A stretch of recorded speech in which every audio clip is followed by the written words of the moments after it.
Seventh student, तो बेटा आपके एक्सरसाइज 12.4 का क्वेश्चन नंबर 1 कंप्लीट हो चुका है। ठीक है, तो अब जो हम आपका कराएंगे क्वेश्चन नंबर 2 स्टार्ट कराएंगे। इस क्वेश्चन नंबर 2 में आपको एक टेबल दी हुई है जिसको हमें क्या करना है बेटा, फिल करना है। ठीक है, तो क्वेश्चन नंबर 2 की स्टेटमेंट है use the given algebraic expression. ठीक है, हमें इसमें क्या एल्जेब्रिक एक्सप्रेशन को यूज करना है। ठीक है, तो use the given algebraic expression to complete the table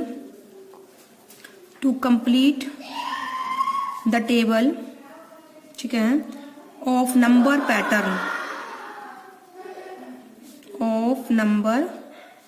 pattern. ठीक है, तो टेबल है इस तरीके से आपकी बनाई हुई है। This is the serial number. ठीक है, यहाँ पर हमें एक्सप्रेशन दिए हुए हैं। ठीक है, उसके बाद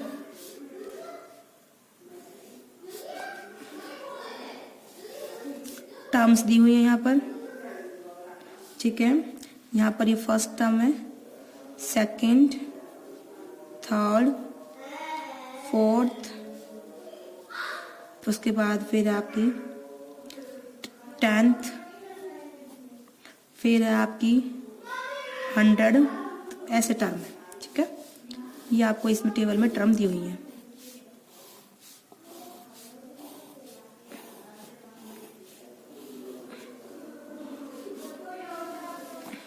तो नंबर फर्स्ट है आपका एक्सप्रेशन 2n-1।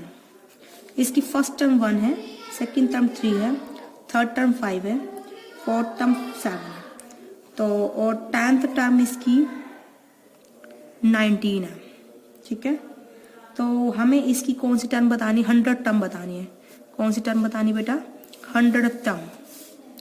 ऐसे 2, 3, 4, 5 पार्ट है। 4 मैं आपको करा रही हूँ, 5वां आप खुद से प्रैक्टिस करोगे। रो में 5 ही बना रही हूँ।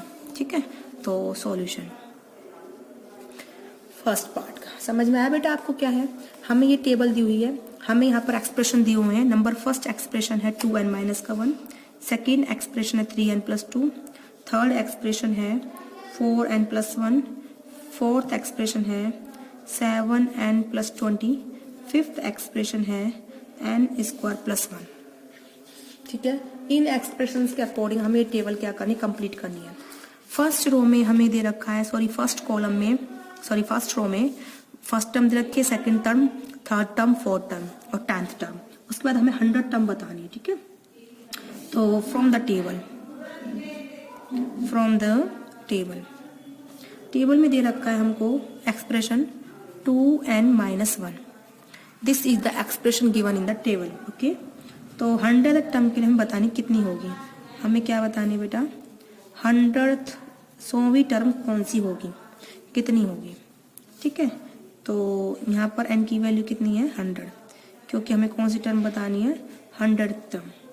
n की वैल्यू 100 है, तो एक्सप्रेशन क्या बन जाएगा, 2 n की जगह 100 -1, तो 2 × 100 200, 200 माइनस का 1 कितना हो गया, 191।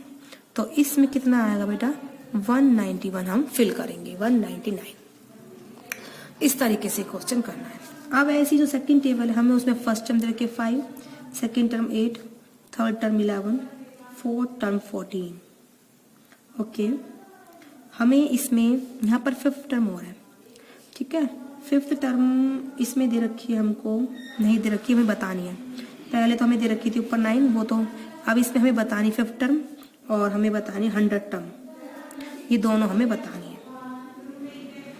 फिफ्थ टर्म बतानी है हमें इसमें, 10th टर्म भी बतानी है और 100th टर्म भी, तीनों टर्म बतानी है बेटा। ठीक है, पहली, दूसरी, तीसरी, चौथी टर्म हमें दे रखी है, फिफ्थ बतानी, 10th बतानी और 100 बतानी है। ठीक है, देखो नंबर 2 पार्ट ये फर्स्ट हो गया। हमें पहले को हमें एक्सप्रेशन क्या दिया हुआ है, एक्सप्रेशन है 3n+2, तो फ्रॉम द टेबल एक्सप्रेशन क्या है बेटा, 3n+2। ओके, तो हमें सबसे पहले बतानी है फिफ्थ टर्म हमें बतानी है। तो फिफ्थ टर्म के लिए हम n = क्या पुट करेंगे, 5। Where n is equal to 5, तो ये हो जाएगा 3, n की जगह 5, ठीक है, 3 इंटू 5 प्लस 2, तो ये कितना हो गया बेटा 17। कितने होगी फिफ्थ टर्म 17 है। अब उसके बाद हमें कौन सी टर्म बतानी है, 10th टर्म।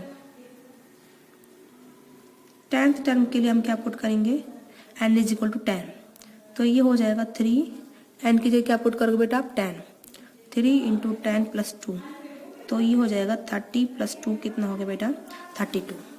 ये 10th टर्म निकल गई। अब उसके बाद हमें बतानी है 100th टर्म, तो 400th term n is equal बेटा कितना हो जाएगा 100, तो 3n प्लस 2, n की जगह 100 प्लस 2, तो 3 इंटू 100 300 प्लस 2 कितना हो गया बेटा 302। तो इस तरीके से हम करेंगे। तो फिफ्थ टर्म हो गई 17, 10th टर्म हो गई 32 और 100th टर्म हो गई 302। इस तरीके से आपको क्वेश्चन करना है। अब जो थर्ड पार्ट है उसमें आपको फर्स्ट टर्म दे रखा, एक्सप्रेशन है 4n प्लस 1, फर्स्ट टर्म दे रखी 5, सेकेंड टर्म दे रखी 9, थर्ड टर्म दे रखी 13, फोर्थ टर्म दे रखी 17।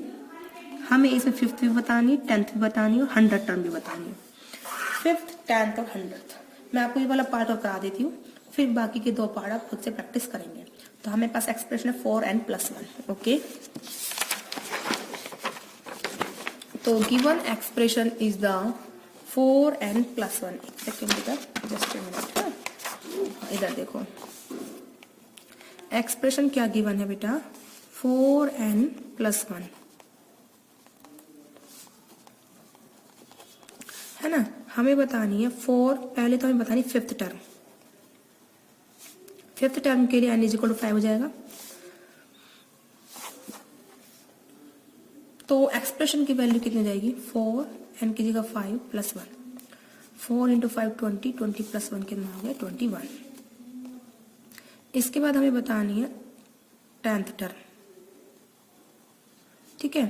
10th टर्म के लिए n इज इक्वल टू कितना जगह 10, तो 4 n की जगह 10 प्लस 1, 4 इंटू 10 प्लस 1 हो गया बेटा 41, ठीक है। अब उसके बाद हमें बतानी है 100th टर्म, तो n इज इक्वल टू कितना जाएगा बेटा 100, तो 4 इंटू 100 प्लस 1, तो 401 कितना हो गया बेटा 401, तो 21, 41, 401 ये 2 वैल्यू आई है। तो फिफ्थ टर्म में 21, थर्ड टर्म में 41, 100th टर्म में 401। इस तरीके से हमें करना है। तो हमारी फोर्थ टर्म निकल गई, फिफ्थ टर्म निकल गई, 10th निकल गई 100। अब देखो जो नेक्स्ट बेटा expression 7n plus 20, 7n plus 20 वाले में आपको दे रखी है जो वैल्यू फर्स्ट टर्म की 27, सेकेंड टर्म की 34, फोर्थ की 41, फिफ्थ की 48। आपको फिफ्थ बतानी है, सॉरी फोर्थ की 48, फिफ्थ बतानी है, 10th बतानी है और 100th टर्म बतानी है। फिफ्थ के लिए आप n इक्वल टू 5 पुट करोगे, 10 के लिए आप यहाँ 10 पुट करोगे 10th टर्म के लिए, 100th टर्म के लिए आप n की जगह 100 पुट करोगे, ठीक है। देखो अगर आप यहाँ पर 5 पुट करते हो 7 35 और 20 55, यहाँ पर आएगा आंसर 55। जब n की जगह 10 पुट करोगे तो ये हो जाएगा 70 जमा 20 90, ये आपका आंसर। जब 100 पुट करोगे 100 गुना 7 700 जमा 20 720 यानी कि 720। आप इसको ऐसे मुँह जबानी भी कर सकते हैं, मैंने आपको जस्ट आइडिया दिया है, बाकी आपको कंप्लीट डिटेल में करेंगे ही। तो इसी के साथ बेटा जो आपका क्वेश्चन नंबर 2 है वो पूरा होता है। तो आज की वीडियो में बेटा इतना ही, ओके। तो अब इसमें जो आपका है क्वेश्चन नंबर 2 पूरा है। इसी के साथ ही जो आपकी एक्सरसाइज है 12.4 वो कंप्लीट होती है। आज की वीडियो में बेटा इतना ही।